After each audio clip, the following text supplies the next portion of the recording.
गांव के किनारे एक जर्जर सी कुटिया में बूढ़ी माँ अकेली रहती थी।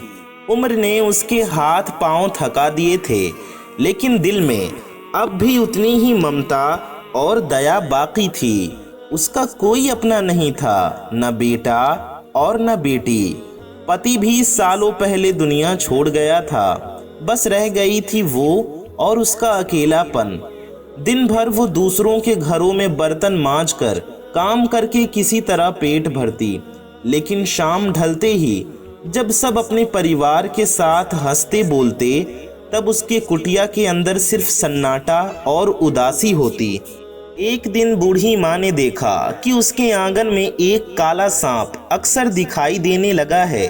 शुरुआत में वो कांप उठी, डर से सोचने लगी अब तो ये जान लेकर ही जाएगा। लेकिन हैरानी की बात ये थी कि सांप उसे कभी भी नुकसान नहीं पहुंचाता, बस आंगन के कोने में पड़े टूटे घड़े के पास लिपटकर घंटों चुपचाप पड़ा रहता। धीरे धीरे माँ की आदत पड़ गई। एक रोज उसने सोचा, शायद इसे भी भूख लगती होगी। अगर मुझे अकेलेपन में कोई कंधा चाहिए तो इसे भी शायद किसी अपनापन की जरूरत हो। उसे अपनी झोली से बचा हुआ थोड़ा दूध कटोरे में डाला और आंगन के कोने में रख दिया। सांप धीरे धीरे सरकता हुआ आया। उसने दूध पीना शुरू किया। बूढ़ी माँ दूर खड़ी मुस्कुराती रही। उस पल उसे बरसों बाद एक अजीब सा सुकून मिला। उस दिन से ये रोज का सिलसिला बन गया। माँ दूध रखती, सांप आकर पी लेता। माँ उससे बातें भी करने लगती जैसे वो सचमुच उसका बेटा हो। गांव वाले जब ये देखे तो हंसते हुए बोले, अरे माँ, तू तो पागल हो गई है। कौन सांप से दोस्ती करता है? ये तो खतरनाक जानवर है। लेकिन बूढ़ी माँ बस हल्की मुस्कान देकर कहती, जानवर हो या इंसान, सबको भूख और अपनापन चाहिए। अगर ये मुझे नुकसान नहीं पहुंचाता तो मुझे क्यों डरना चाहिए। धीरे धीरे उस सांप और माँ के बीच एक अनकहा रिश्ता बन गया। रात के सन्नाटे में भी अब माँ को अकेलापन नहीं काटता था। वह अक्सर आंगन में बैठकर कहती, तू नहीं होता तो शायद मैं इस वीराने में टूट ही जाती। लेकिन किसी को क्या पता था कि ये रिश्ता एक दिन इतनी गहरी कसम और कर्जदारी में बदल जाएगा कि सुनने वालों की रूह कांप उठेगी।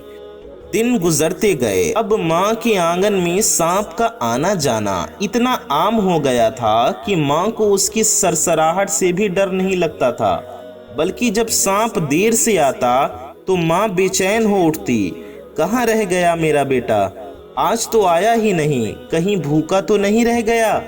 उसने अपने अकेलेपन को बांट लिया था उस चुप्पे काले नाग के साथ। एक शाम जब माँ खेतों से लकड़ी चुनकर लौटी तो देखा कि गांव के कुछ लड़के आंगन में डंडे लेकर खड़े थे। उनके सामने वही सांप जमीन पर लिपटा हुआ था। एक लड़के ने कहा, माँ, तू क्यों इसे पाल रही है? ये जहर वाला है, आज इसे खत्म कर देते हैं। माँ चीख पड़ी, उसकी आवाज कांप रही थी, रुको, कोई इसे हाथ मत लगाना। सब हंस पड़े। अरे माँ, तू पगला गई है? इंसान के लिए जानवर जानलेवा है और तू इसे दूध पिलाती है? माँ ने दोनों हाथ फैलाकर सांप के आगे खड़ी हो गई। ये मेरा बेटा है, किसी को इसे छूने नहीं दूंगी। लड़के मजाक उड़ाते हुए चले गए, लेकिन जाते जाते कह गए, एक दिन ये तुझे डसेगा और तेरा काम तमाम कर देगा। उस रात माँ आंगन में बैठकर सांप से बातें कर रही थी। उसकी आंखों में आंसू थे। लोग कहते हैं तू मुझे मार देगा, लेकिन मुझे पता है तू ऐसा कभी नहीं करेगा। अगर तू सचमुच मुझसे बैर करता तो कब का काट चुका होता। सांप उसकी आंखों में घूरता रहता। वह कुछ नहीं कह सकता था, लेकिन उसकी चुप्पी में जैसे भरोसा छिपा था। माँ बूढ़ी थी, शरीर कमजोर होता जा रहा था। कई बार रोटी का टुकड़ा खुद नहीं खा पाती थी, लेकिन फिर भी रोज दूध का कटोरा भर कर रखती थी।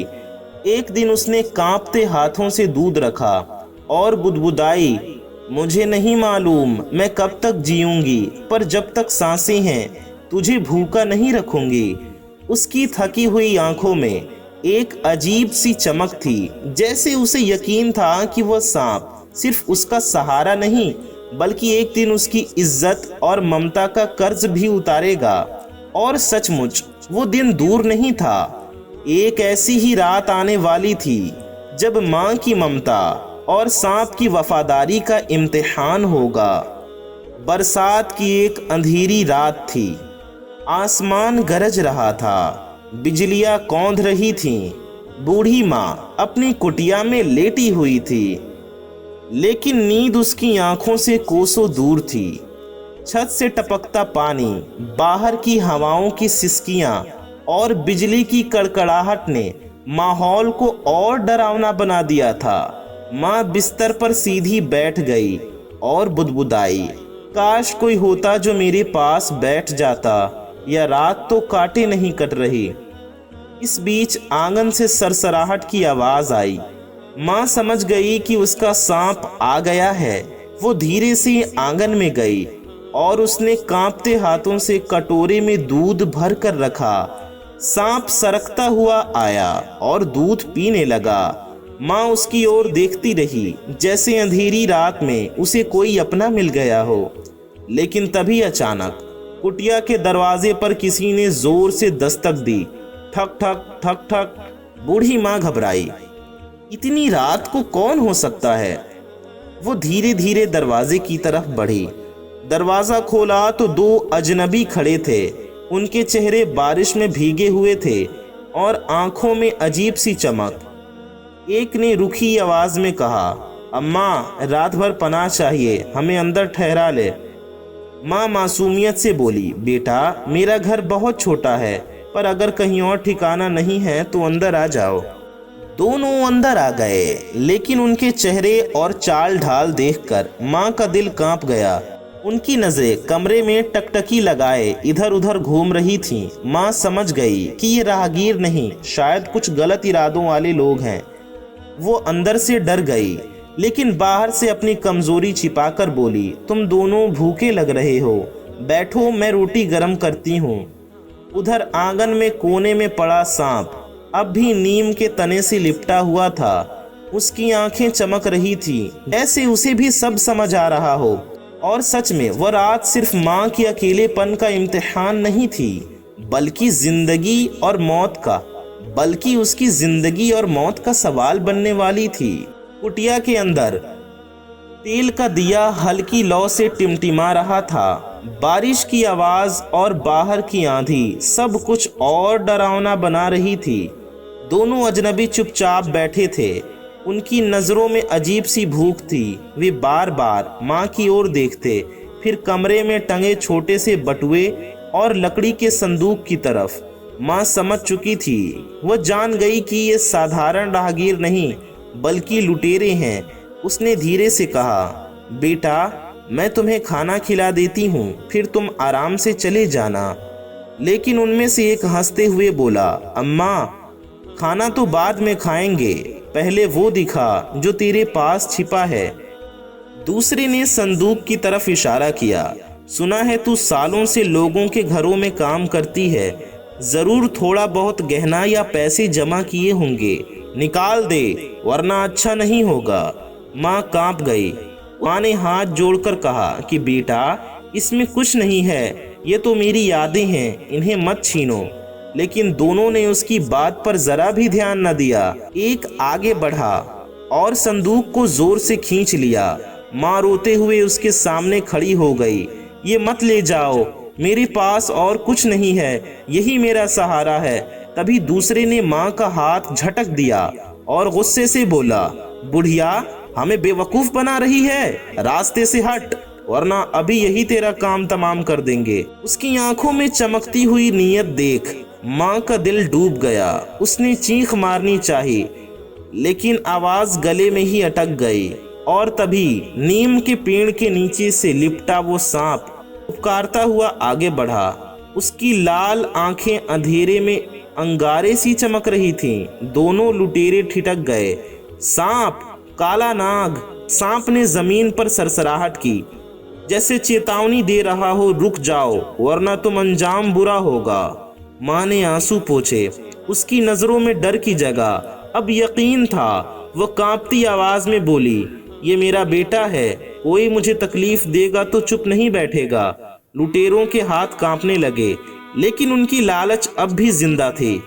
उनमें से एक बोला, अरे ये तो बस एक जानवर है, इसे मार गिराएंगे, फिर जो चाहेंगे कर लेंगे।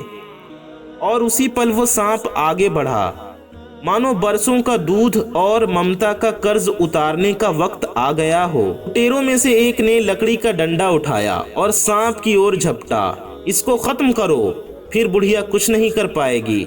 लेकिन जैसे ही उसने डंडा उठाया, सांप ने तेज फुफकार के साथ छलांग लगाई और उसके हाथ पर लपक कर काट लिया। उसकी चीख पूरे आंगन में गूंज गई, आह जहरीला है, जहरीला है। दूसरा लुटेरा घबरा गया, लेकिन डरने के बजाय और गुस्से में आ गया। वह बोला, एक नाग हमें नहीं रोक सकता। और उसने अपनी कमर से चाकू निकाला। बूढ़ी माँ चिल्ला उठी, रुक जा बेटा, इसे मत चोट पहुंचा, ये मेरा सहारा है। लेकिन लुटेरे ने उसकी बात अनसुनी कर दी। वह झपक कर सांप पर वार करने ही वाला था कि सांप फिर से सरकता हुआ बिजली की रफ्तार से उसके पैरों में काट लिया। बिजली की रफ्तार से उसके पैरों में लिपट गया। वो लड़खड़ा कर जमीन पर गिर पड़ा। चाकू उसके हाथ से छूट गया। अब दोनों लुटेरे जमीन पर तड़प रहे थे। एक जहर की जलन से कराह रहा था, दूसरा सांप की जकड़न से निकलने की कोशिश कर रहा था। सांप की आंखों में अब वो नरमी नहीं थी जो माँ के सामने होती थी। उसकी फुफकार में गुस्सा और हिफाजत का मिला जुला स्वर था, जैसे वो कह रहा हो, जिसे तुम मेरी माँ कहते हो उसे छूने की हिम्मत मत करना। बूढ़ी माँ कांपते हुए पास आई। उसने थरथराते हाथों से सांप को आवाज दी, बस बेटा, अब छोड़ दे, मुझे कुछ नहीं चाहिए, बस तू सही सलामत है। सांप ने धीरे धीरे अपनी पकड़ ढीली की। लुटेरे भागते हुए कुटिया से बाहर निकल गए। उनके कदमों की धमक बारिश की आवाज में मिल गई। माँ जमीन पर बैठ गई और रोने लगी। उसकी आंखों में लगातार आंसू बह रहे थे। वह कांपते स्वर में बोली, अगर आज तू ना होता तो शायद मैं जिंदा ना रहती। लोग कहते थे तू मुझे मार देगा, लेकिन आज तूने साबित कर दिया कि तू ही मेरा असली सहारा है। सांप चुपचाप उसके पैरों के पास लिपट गया। उस पल बूढ़ी माँ को लगा उसका अकेलापन हमेशा के लिए टूट गया है। लेकिन ये तो बस शुरुआत थी।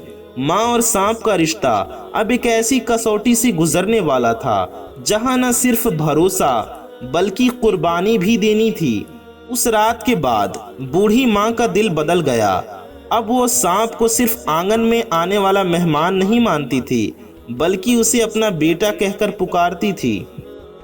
वह उससे बातें करती, तू मुझे बचाने आया था ना, कोई और नहीं आया, सिर्फ तू आया। सांप उसकी बातें सुनता, आंखें झपकाता और चुपचाप उसके पास बैठ जाता। माँ को लगता जैसे वह सचमुच उसकी हर बात समझता है। लेकिन गांव वालों की नज़रों में यह सब अब और भी अजीब हो गया था। लोग फुसफुसाते, यह बुढ़िया पागल हो गई है, इंसान का बेटा नहीं है तो सांप को बेटा बना लिया, कल को ये खुद ही उस नाग के जहर से मरेगी। कुछ औरतें माँ के घर आकर समझाती, अम्मा इस रिश्ते को ख़त्म कर दे, तू इसे रोज़ दूध देती है, कल को यह आदत बन जाएगी और एक दिन गलती से तुझे ही डस लेगा। माँ बस मुस्कुरा कर कहती, जो रोज़ मेरी भूख बांटता है वो मुझे क्यों मारेगा। जिसे कोई अपना ना समझे उसे मैंने अपना बना लिया है, यही तो जिंदगी है। दिन बीतते गए। अब माँ का एक ही सहारा था, सुबह सुबह कटोरे में दूध भरना और सांप के आ जाने का इंतजार करना। जब तक वह आंगन में सरसराहट की आवाज न सुन लेती उसे चैन नहीं मिलता। उसका बुढ़ापा अब तन्हा नहीं था, उसके पास एक साथी था। भले ही वो इंसान नहीं था, लेकिन माँ के लिए उससे बड़ा कोई अपनापन न था। लेकिन जिंदगी हमेशा आसान नहीं रहती। कुछ महीनों बाद माँ की हालत बिगड़ने लगी, काम पर जाना मुश्किल हो गया। शरीर इतना कमजोर हो गया कि रोटी का टुकड़ा भी ठीक से निगला नहीं जाता था। एक शाम माँ कटोरा दूध से भरकर आंगन में रख रही थी कि उसके हाथ कांप गए और सारा दूध जमीन पर गिर गया। वह बैठ गई और रोते हुए बोली, बेटा, अब मैं तेरे लिए ठीक से दूध नहीं रख पा रही। यह बुढ़ापा मुझे बेबस कर रहा है। सांप पास आकर उसके पैरों से लिपट गया। माँ को ऐसा लगा जैसे वो कह रहा हो, तू चिंता मत कर, तूने जितना दिया वो मेरे लिए दुनिया भर से ज्यादा है। उस रात माँ बिस्तर पर लेटी थी। उसने आंसू भरी आंखों से छत की ओर देखा और बुदबुदाई, मेरे पास अपना कोई नहीं था, तूने आकर वो खाली जगह भर दी। अगर तुझे मैंने दूध पिलाया तो तूने मुझे जीने का सहारा दिया। तूने वो कर दिखाया जो कोई इंसान भी ना कर पाया। आप चुपचाप उसके सिरहाने बैठा रहा। उसकी फुफकार धीमी थी जैसे किसी लोरी की तरह, और बूढ़ी माँ उसी आवाज में सुकून पाकर सो गई। लेकिन हालात बदलने तो अभी बाकी थे, क्योंकि आने वाले दिनों में बूढ़ी माँ के अकेलेपन और सांप के रिश्ते को ऐसे इम्तिहान से गुजरना था जो दोनों की जिंदगी हमेशा के लिए बदल देगा। और वही इम्तिहान आने वाला था जब माँ की जिंदगी सचमुच खतरों में पड़ गई। बरसात के दिन धीरे धीरे बीत गए। अब ठंडी हवाएं चलने लगी, लेकिन बूढ़ी माँ की हालत बिगड़ती जा रही थी। उसके शरीर में जान कम होती जा रही थी। वह बिस्तर पर ही ज्यादातर पड़ी रहती, फिर भी जैसे तैसे उठकर रोज आंगन में कटोरा रखती, चाहे उसमें दूध की एक बूंद ही क्यों ना हो। एक रात जब चांदनी हल्की सी आंगन में बिखरी हुई थी, माँ को तेज खांसी का दौरा पड़ा। वह बिस्तर से उठ भी ना पाई। उसका सीना जैसे किसी ने पत्थर से दबा दिया हो। उसकी आंखें डबडबा गईं। वो धीमी आवाज में बड़बड़ाई, अब लगता है मेरा वक्त करीब है, लेकिन एक कसक रह जाएगी कि मैंने तुझे अधूरा छोड़ दिया बेटा। उसकी कमजोर आंखें आंगन की तरफ उठी। नीम के तने के पास वही काला सांप बैठा था, जैसे वो उसकी हर सांस पर नजर रख रहा हो। अचानक कुटिया के बाहर से तेज शोर सुनाई दिया।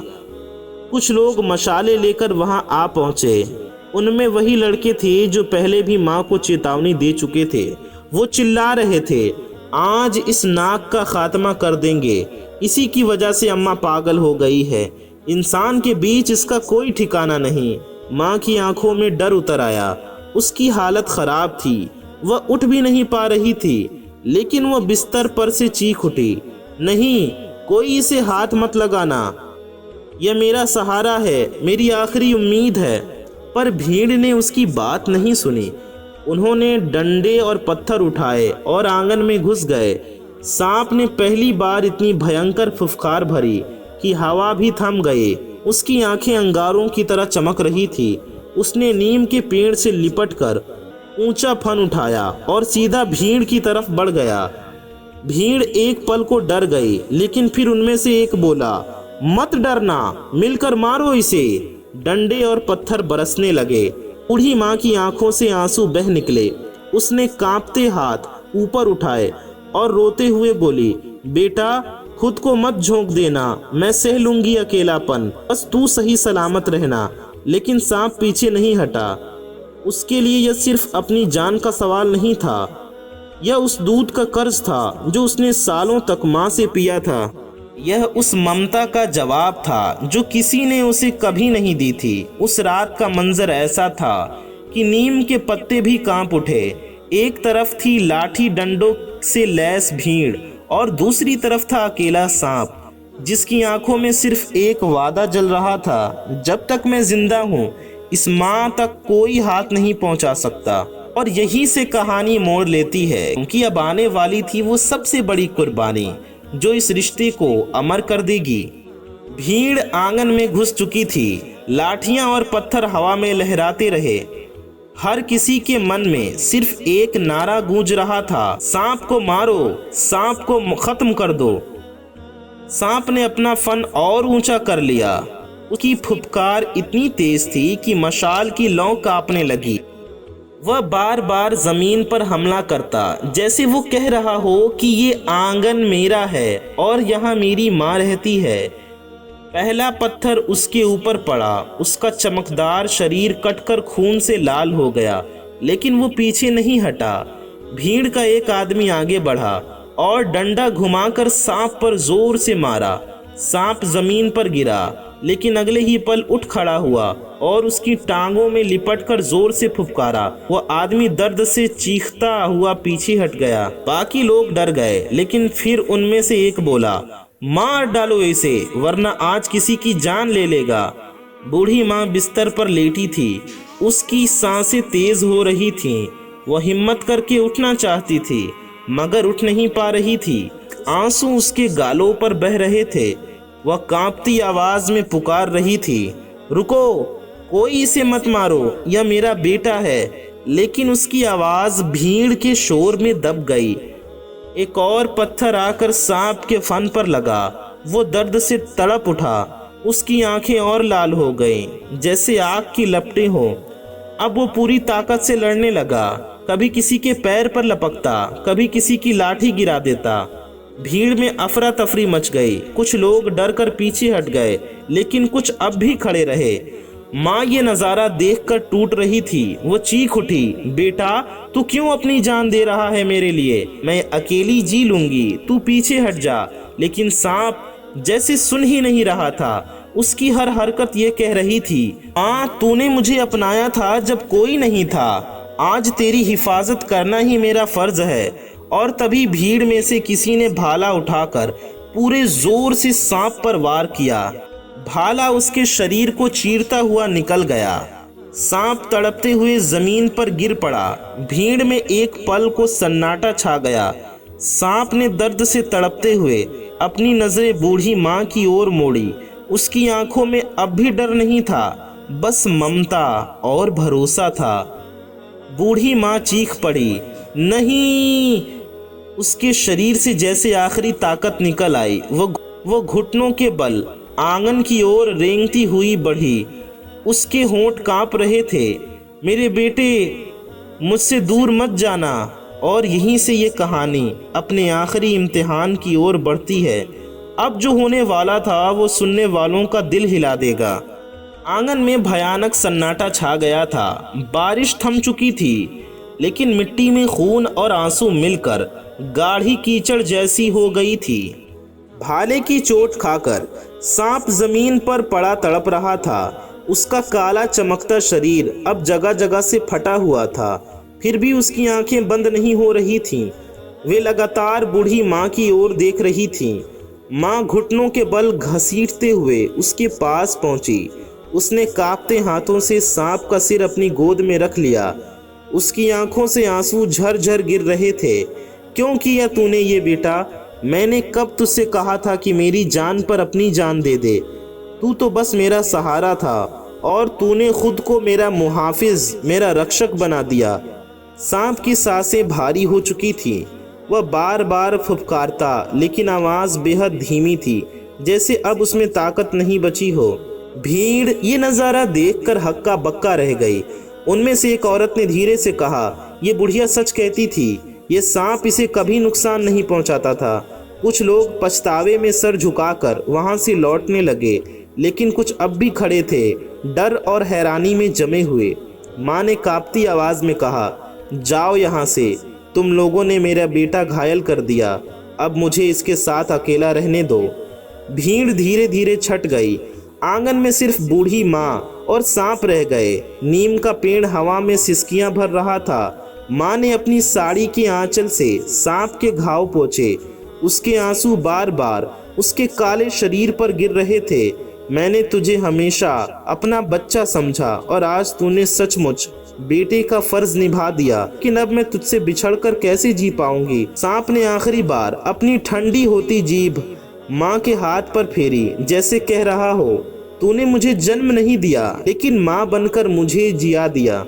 उस पल माँ का दिल जैसे चीर गया। वो रोते हुए बोली, नहीं, मैं तुझे खो नहीं सकती। अगर तू चला गया तो ये घर, ये आंगन, ये नीम सब वीरान हो जाएगा। और तभी माँ की हालत अचानक और बिगड़ने लगी। खून और आंसू के बीच उसका शरीर कांपने लगा। उसकी सांसें तेज हो गई। उसका सिर पीछे की ओर गिर पड़ा और आंखें आधी बंद हो गई। अब ये सिर्फ सांप की जिंदगी का नहीं बल्कि मां की सांसों का भी आखिरी इम्तिहान था। रात गहरी हो चुकी थी। आंगन में सिर्फ टूटा दिया, नीम की डोलती शाखें और जमीन पर फैला खून दिखाई दे रहा था। बूढ़ी माँ सांप का सिर अपनी गोद में रखे बैठी थी। उसकी सांसें अब बेहद धीमी थी, जैसे हर सांस जिंदगी से लड़ाई लड़ रही हो। सांप का शरीर लहूलुहान था। अभी उसकी फुफकार जोरदार गूंजती थी, लेकिन अब वो बस हल्की सी सरसराहट भर कर पा रहा था। माँ ने कांपते हुए कहा, बेटा तू मत हारना, मैं तुझे अकेला नहीं छोड़ूंगी। तूने आज अपनी जान देकर मुझे बचाया है, पर अब मैं तुझे खोना नहीं चाहती। सांप की आंखों में हल्की सी चमक थी। उसने अपनी ठंडी होती जीभ माँ की हथेली पर फेरी, जैसे आखिरी बार उसका चेहरा छूना चाहता हो। अचानक माँ का सीना जोर से उठा और उसकी खांसी से खून बाहर निकल आया। वो जमीन पर गिर पड़ी। उसके होंठ बुदबुदा रहे थे। मेरे बेटे, लगता है हम दोनों का सफर यहीं खत्म होगा। उसकी आंखों में आंसू तैर रहे थे, लेकिन उनमें एक अजीब सा सुकून भी था। सुकून इस बात का कि मरते वक्त भी वो अकेली नहीं है।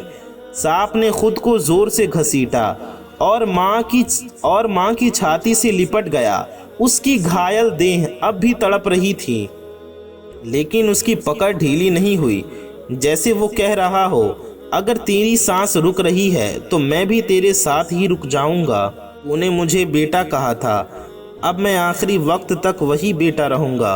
आंगन की हवा भारी हो गई। नीम की शाखें जोर से हिल रही थीं, मानो रो रही हों। मिट्टी की महक में खून और आंसू मिलकर एक अजीब सी कसक फैला रहे थे। बूढ़ी माँ ने धीमे लहजे में आखिरी बार कहा, तेरा दूध का कर्ज तू चुका है बेटा, अब मैं चैन से जा सकती हूँ। और उसकी सांस हमेशा के लिए थम गई। सांप ने उसके मरे हुए शरीर को देखा। उसकी आंखों से चमक गायब हो गई। उसने अपनी पूरी ताकत लगाकर फन ऊपर उठाया, जैसे कह रहा हो, मैंने अपनी माँ को खो दिया। फिर वो धीरे से माँ की छाती पर आकर लिपट गया। उसकी सांसें भी धीमी होती गईं और थोड़ी ही देर बाद सब कुछ थम गया। आंगन में अब सिर्फ सन्नाटा था।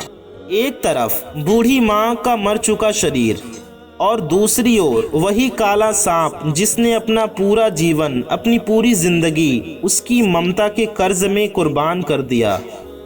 लेकिन कहानी अभी पूरी नहीं हुई, क्योंकि अब आने वाला है वो आखिरी मोड़ जहां गांव वाले इस रिश्ते की सच्चाई को देखकर हमेशा के लिए बदल गए। सुबह की पहली किरण गांव के आंगन में फैली। नीम की शाखों से ओस की बूंदें टपक रही थीं, लेकिन बूढ़ी माँ की कुटिया में सब कुछ सन्नाटे में डूबा हुआ था। कुछ गांव वाले जो पिछली रात का शोर सुनकर भाग गए थे, अब डरते डरते लौटे। वे आंगन में कदम रखते ही ठिठक गए। जमीन पर बूढ़ी माँ मरी हुई लेटी थी। उसकी गोद में सांप का सिर था और उसका शरीर माँ की छाती पर ऐसे लिपटा था मानो अब भी उसकी हिफाजत कर रहा हो। दोनों अब बिल्कुल शांत थे, जैसे मानो अब भी उसकी हिफाजत कर रहा हो। दोनों अब बिल्कुल शांत थे। गांव की औरतें रोने लगी। एक ने कहा, हमने इसे पागल कहा, मगर देखो ये पागलपन नहीं था, ये सच्चा रिश्ता था। एक बुजुर्ग आदमी ने धीमी आवाज में कहा, उसने जो दूध पिलाया था, यह सांप उसी का कर्ज चुका रहा था। इंसानों का बेटा भी इतना वफादार नहीं होता जितना ये साबित हुआ। गांव के बच्चे पास आए और खामोशी से देखते रहे। उनके लिए ये नजारा किसी कहानी जैसा था। एक बूढ़ी माँ और उसका बेटा, जो इंसान नहीं बल्कि एक सांप था, पर रिश्ता सबसे गहरा था।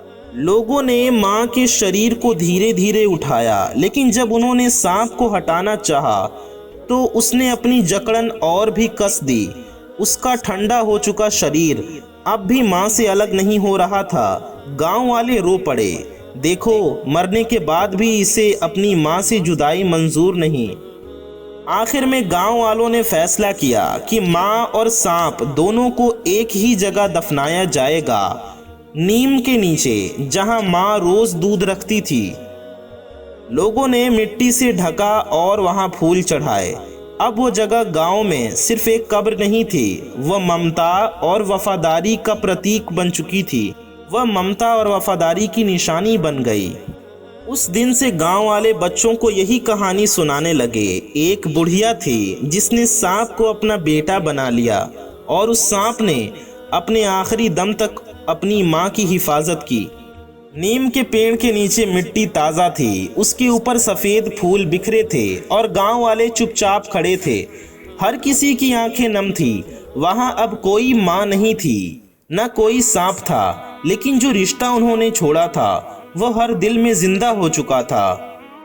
गांव का एक बुजुर्ग बच्चों से बोला, बेटा याद रखना, रिश्ता खून से नहीं होता, रिश्ता दिल से होता है। उस बुढ़िया ने एक सांप को बेटा कहा और उसने सचमुच बेटे की तरह अपनी जान दे दी। बच्चे हैरानी से सुनते रहे, उनकी आंखों में आंसू थे, लेकिन दिल में एक गहरी सीख भी बैठ रही थी। दोस्तों, ये कहानी आपको कैसी लगी कमेंट में हमें ज़रूर बताइए और वीडियो को शेयर भी ज़रूर कर दीजिए और वीडियो को लाइक करना ना भूलें।